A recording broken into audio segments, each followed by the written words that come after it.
What is going on, guys? DBG here, and in this video we are going to be doing another one of the best and worst value cards in NBA 2K20 MyTEAM. So honestly, this series is not really, well, views wise it hasn't been doing as well as it had in previous years, but you know what, that's just that's the way YouTube is. But hopefully you guys are still gonna get something out of these videos. You're gonna learn what players not to waste your money on, and also what players are good pickups. So the power forward position is one where there are still some good budget cards. So previously, especially in like a lot of them, the budget cards that they've been releasing were kind of poor.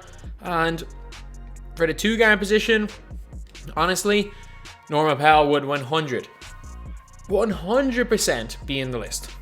Norman Powell, he's a beast. He's a better Lonnie Walker, which is hard for me to say, but he's a better Lonnie Walker. He is so good.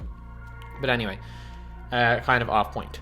So we're going to go on to power forwards now. So I'm going to start off with the worst value. And again, I always have to say it. The worst value is not the worst. The best value is not the best. It is purely based on value. And in fact, a better version of a card on the worst value list appears in the best value list. But anyway, now let's get on to it. So at number 5, for about 55,000 MT, is a really good card. And it's Jaren Jackson Jr. So Jaren Jackson Jr., I'm going to explain why he's bad value. And it's because of this Jaren Jackson Jr. right here. So the one on the left is around 55k. The one on the right is about somewhere between, depending on the day. You can a lot of time pick him up on bid for 15k. Yep, 5 extra Hall of Fame badges. That's good and all. He's got +7 3-point shot. That is genuinely irrelevant. Absolutely irrelevant, because anything above 85, it's all release dependent. However, catch and shoot and green machine are great Hall of Fame badges to have. But the thing is that he's already got them gold. Actually, wait, does he not even have... Yeah, he has them gold. So, gold to Hall of Fame upgrade isn't the biggest deal in the world. And while, yeah, some of them are good, like Rim Protector, he's still got a gold on his normal card. And then other stats that improve are +2 block, irrelevant, +2 rebounding, irrelevant, speed of ball, +5, irrelevant. And again, yeah, so you can get 2.5 Jaren Jackson Jr.'s on the right for 1 on the left. And for that reason, Jaren Jackson Jr. Diamond is on the worst value list. By no means a bad card, a great card, but in terms of value, not good at all. And number 4, for a quite cheap price of 4k MT, it's VIN Baker. You can kind of see I'm scraping for cards here in this list. VIN Baker is terrible. You got gold back down puncher, gold catch and shoot. He's got no quick draw, 6'10 power forward. He's got a decent posting and fadeaway. Got no real mid-range shot, not really that much of a 3-point shot. He's got not great interior defense, rebound. Speed isn't great. Defense and offensive rebound isn't great. And let's be real, like, there are much worse power forwards. There are probably worse power forwards that are expensive.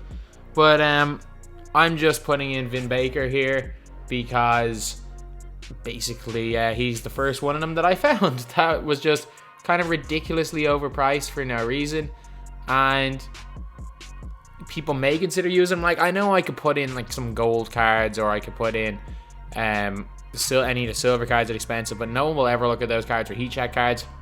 And someone might look at this card and say, oh, okay, 4k for an 89 overall, I'll pick up that card. But no, this card is very bad value and not the worst card in the world, but not good at all for 4k MT, especially when you see the cards in the best value list. At number 3, we have got for 79.80k, we have got Bob Love Pink Diamond.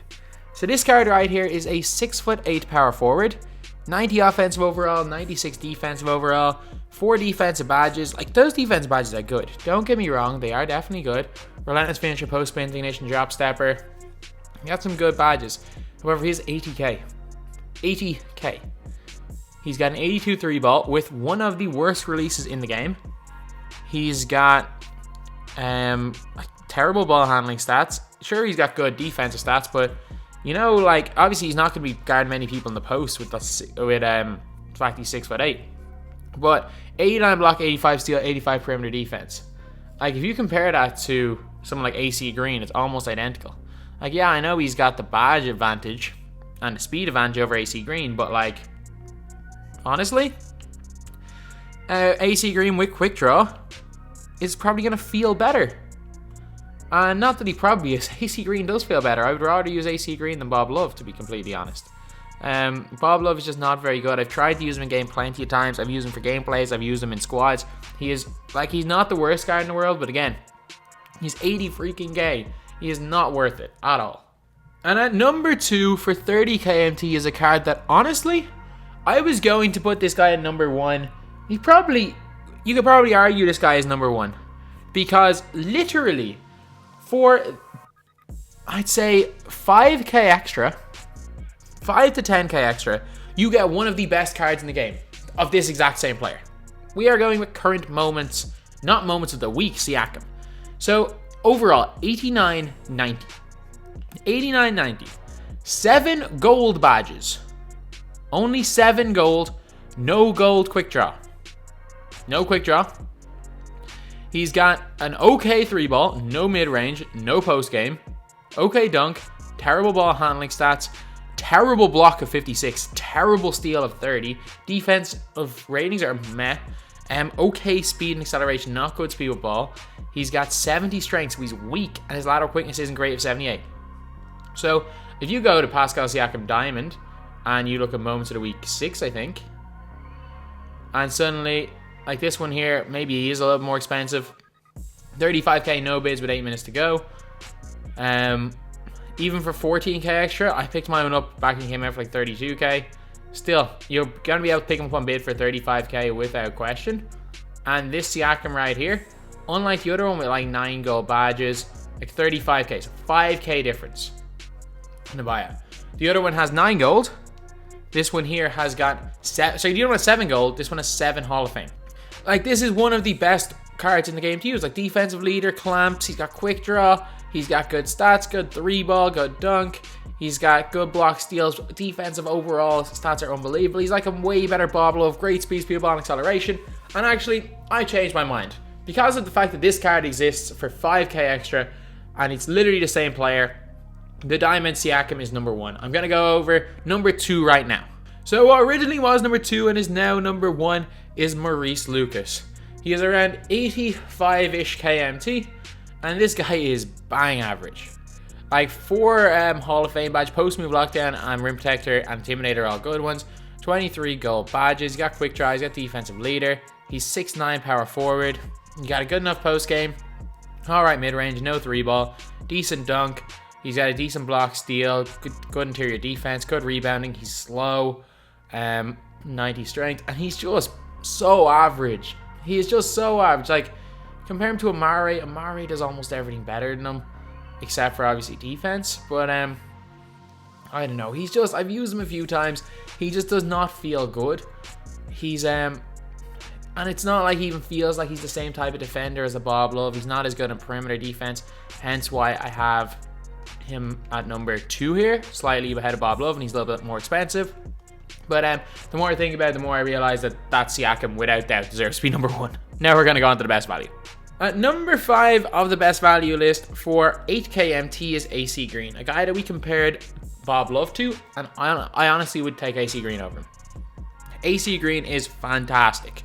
6'9".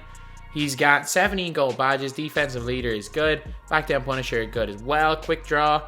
And like, yeah, sure, he's got rebound chaser, some other good ones. And while his stats aren't going to blow you away, they were definitely comparable to Bob Love. He's obviously not going to like take Blake Griffin or Lamar Odom out of the team, so doesn't really have a spot in my team anymore. But at some stage, I want to go really budget and sell a lot of my expensive players. He's going to hold his own. He can hold his own against any team. Can guard pretty much anyone. Good perimeter defense. Great lateral quickness for someone for a wing. Yeah, he's not going to be the fastest with the ball. He's not going to bring much on offense except hitting the occasional jump shot and also making sure or abusing mismatches. But this guy's brilliant. This guy is absolutely brilliant. Defensively, he's just solid.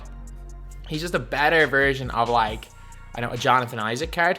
He's going to just be the 5th best player. If you have 4 superstars in your team, and then you just put AC Green in as your 5th player, I honestly, if you put that in as a rate my squad, I wouldn't say that that's a bad idea, because again, you don't need your 5th player on the floor to be able to do everything, and he's the perfect player for that, because he will guard anyone, he'll be able to switch onto anyone, he's strong, and also the fact that he can hit an open jump shot and is a decent to post. He does basically everything, And again, for being the 5th best player on the floor, he is perfect. And only 8k MT. And number 4 for 2000 MT. I'm telling you guys, the power forward position is one of the best in terms of budget players. And a lot of these are, except for one small forward / power forward. But Aaron Gordon, I'm telling you, this guy's nice. 87, 84, sure. You might be thinking, 88 overall. Neither of his stats are over 88. But he's got, Hall of Fame badges are irrelevant. He's got gold quick draw. He has got gold intimidator. He has got silver clamps, which is really good. He's 6'9". Got no post game whatsoever. However, unbelievable dunker. 3-ball is nice with a good release. He's also got, while not incredible defensive stats, well-rounded defensive stats. Decent perimeter and interior defense. Not a great rebounder, not particularly fast. Lateral quickness is good though. And I don't know, I like this guy. He locks people up, he plays good defense, he hits open shots, and he's good for the lob. And that's all you need. Again, for 2k MT, you cannot ask for much more than that. He's not going to be as good as AC Green, but he's a quarter of the price, so he's ahead of him on this list. So Jaren Jackson Jr., as you guys can see here, he is about to end on bid for about 15k. Just showing that off, just so that we're not looking at just a buyout, because I don't know what his buyout is going to be, just in case it is around the 20k mark. So no, it's around 18.5k. We've got Jaren Jackson Jr. And this guy, we know how much of a steal this guy is. So Jaren Jackson, 95-94. I've gone over stats before. And unlike the Jackson, the worst value list, where I just compared him to this Jackson, I'm actually going to talk about how good Jaren Jackson Jr. is here. And you guys know how much I like using this card. He's got Pogo Stick Hall of Fame, corner specialist, pick and popper, brick wall, post spin technician. He's got clamps as well, so if he does get switched onto a guard, he's good. He actually is really good. I found him really good at putting on Giannis for some reason. He's got catch and shoot gold, back down Punisher gold, which is good because he doesn't have high strength. Green Machine gold, Dream Shake, Hot Sit Hunter, an unbelievable release. He's got a good mid-range, good 3-ball, good post game, good dunk. He's got a really good block in 93. Decent interior defense, great rebounding, good speed and acceleration, decent speed of ball for a big man, good lateral quickness as well. And you cannot ask for anything more from a big. Actually, no, you can. You can ask for a little bit more strength, but that's it. This guy, if this guy had 90 strength, he would be in the conversation for being the best center in the game. And to be fair, so would his diamond. But they didn't improve the diamond strength, which is a little bit ridiculous. I would have hoped that they pushed it up to like 85 strength or something to make it a little more usable. But I'm telling you, later on in the year, if we do get a pink diamond Jaren Jackson Jr., I am telling you, that card, if they give him a higher strength, is going to be a game changer. Because this card already is. The diamond's that little bit better, just bad value. And I'm telling you, Jaren Jackson Jr. is going to be a game changer at some stage this year. And number 2 for 2.5k MT is a card that still, it's just got me scratching my head thinking, how is this guy so cheap? So Luke Walton is 6'8", not particularly tall. He does everything well. Catch and shoot. He's got one of the nicest releases in the game. Sure, steady shooter's not the best. Got quick draw, slippery off ball. So offensively, he's got all the badges. He's also got not a great post game, but again, I don't really use my very few people post up with their power forwards. He's got a great 3-ball, decent mid-range shot, but again, his release is so money. You leave him open, he's greening that every time. He's got 82 ball handle. With most coaches, that goes up to 86. So he's going to be able to break down people off the dribble a bit. Good passing stats. He doesn't have a great block. He's got a good steal and solid perimeter interior defense. Again, nothing spectacular, but not bad. Rebounding, not bad. Speed, ball, and acceleration, all decent, and not bad. Lateral quickness, decent, and not bad.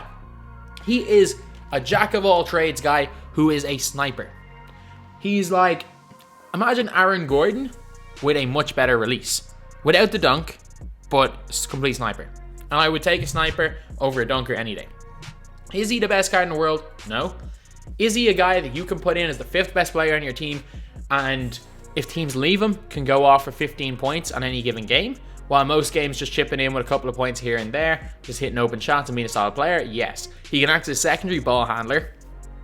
While he can't lock people down, he can act as a competent defender, whether it be in the post or on the perimeter. He is just an overall solid card, and there is nothing that you can even try to do with Luke Walton that he's not going to be equipped to do.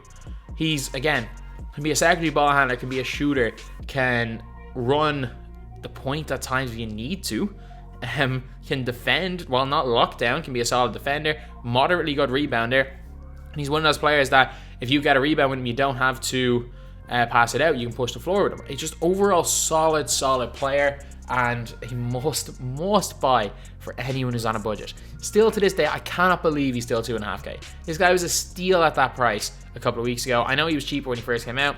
So I really like Aaron Gordon. I really like Luke Walton. And what do you get when you mix Aaron Gordon and Luke Walton? You get Rui Hachimura for 2.3K, who is number 1 in the best value list. So 6'8", 91 offense, 80 defensive overall. Got 18 gold badges. No Hall of Fame, unfortunately. And again, just great offensive badges. His release is money. It is absolutely money. He's got a good post-looking fadeaway. He can actually play inside, unlike a lot of these players. Got a great mid-range shot, a good 3-ball. When he's open, he will hit the 3. Good standing and driving dunk. While he doesn't have the best ball handling, his dribble moves aren't too bad, even though I wouldn't use him too much. But again, he still can't push the floor with the ball, but I wouldn't use him as like trying to break people down with the dribble. Defensively, he's got good perimeter and interior, or decent perimeter and interior defense. Not a great block or a great steal, but you know, you can't have everything. But again, his defensive stats are just overall decent. Rebounding, decent. Speed, ball, and acceleration for a power forward, decent. Again, he can push the floor, and lateral quickness for a power forward is decent. He's played really well on defense for me. I don't know why. He's been a really solid defender. And Rui Hachimura for 2.3K is just a steal. Like, I know I said you should buy all these guys, and you could use them. Like, the funny thing is that Walton Hachimura can be used easily at the 3. AC Green is just a lockdown defender. Aaron Gordon is like probably AC Green light. Walton or Rui is probably a mixture between Gordon and Walton, and then Jackson is just that little bit more expensive, but he's by far the best of these. But anyway, yeah, this is the best value list. Power forward position is definitely where we found the best value right now. He's unlike the point guards, where initially cards were cheap and they spiked up. Same with the 2 guards. The best value power forwards throughout the whole year have remained cheap. So anyway, that's the video. Thank you guys for watching. Please like, comment, and subscribe.